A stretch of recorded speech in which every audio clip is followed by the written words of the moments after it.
একজন বাংলাদেশের একজন নাগরিক, যে কোনো একজন নাগরিক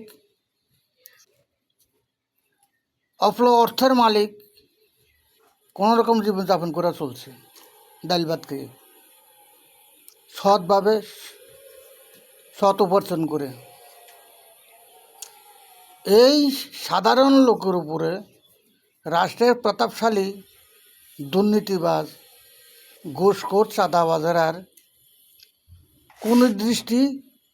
কুদৃষ্টি পড়েছে, যার কারণে তারা এই অসহায় মানুষের যাই কিছু আছে, জান মাল স্থাবর অস্থাবর নারীর ইজ্জত লুটপাট করার কারণে